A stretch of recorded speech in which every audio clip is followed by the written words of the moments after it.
ভারতের মুসলমান সমাজ, বাংলার মুসলমানরা তোমাদের সঙ্গে আছে।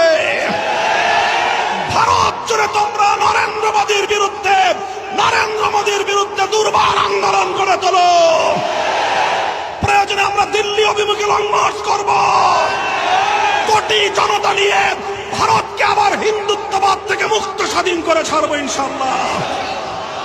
প্রয়োজনে বাংলাদেশের সীমান্তবর্তী অঞ্চলগুলোতে ভারতের মুসলমানরা যদি নরেন্দ্র মোদীর বিরুদ্ধে কোন কার্যক্রম গ্রহণ করে, বাংলাদেশের মুসলমানরা সীমান্তবর্তী এলাকাগুলোতে ভারত বিরোধী প্রতিবাদী কর্মসূচি পালন করবে ইনশাআল্লাহ।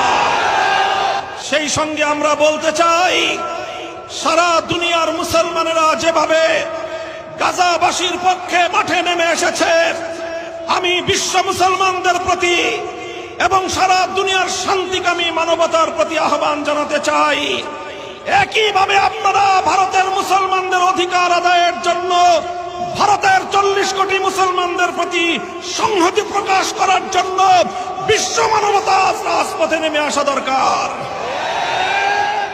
ঠিক একইভাবে আমরা বলতে চাই, সারা দুনিয়ার মুসলমানদের এবং মানবতাবাদী জনগণের চেয়েও বাংলাদেশের মুসলমানদের, বাংলাদেশের জনগণের দায়িত্ব অনেক বেশি।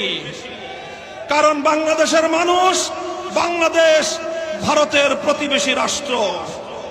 প্রতিবেশীর বাড়িতে যদি আগুন ধরে, অন্যান্য মানুষ আসার আগে প্রতিবেশীকে সর্বপ্রথম সে আগুন নেভানোর জন্য এগিয়ে আসা তার নৈতিক দায়িত্ব হয়ে দাঁড়ায়। তাই আজ বাংলাদেশের জাতীয় মসজিদ বাইতুল মুকাররমের প্রাঙ্গণ থেকে 18 কোটি জনতার পক্ষ থেকে ভারতের 40 কোটি মুসলমানের প্রতি আমরা পয়গাম পাঠিয়ে দিতে চাই, উগ্র হিন্দুত্ববাদী নরেন্দ্র মোদীর বিরুদ্ধে আন্দোলন সংগ্রামে তোমরা একা নও। আমরা নরেন্দ্র মোদীর বিরুদ্ধে অ্যাকশন, অ্যাকশন, নরেন্দ্র মোদীর বিরুদ্ধে অ্যাকশন, অ্যাকশন, অ্যাকশন, নরেন্দ্র মোদীর বিরুদ্ধে মামুনুল হকের অ্যাকশন, অ্যাকশন, আমিনা মুসলিমের অ্যাকশন, অ্যাকশন, বাংলাদেশের অ্যাকশন।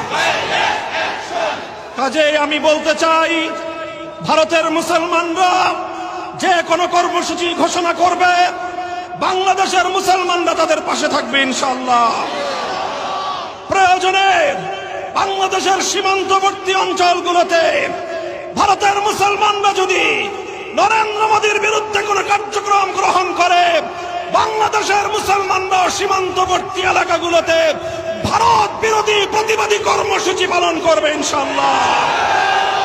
যদি প্রয়োজন মনে করি, আর এর পরেও যদি ভারতের মুসলমানদের নিধন বন্ধ না করা হয়, ভারতীয় মুসলমানদের স্বার্থের উপর একের পর এক আঘাত হানার সাম্প্রদায়িক এই কালো নীতি যদি ভারত সরকার পরিহার না করে, বাংলাদেশ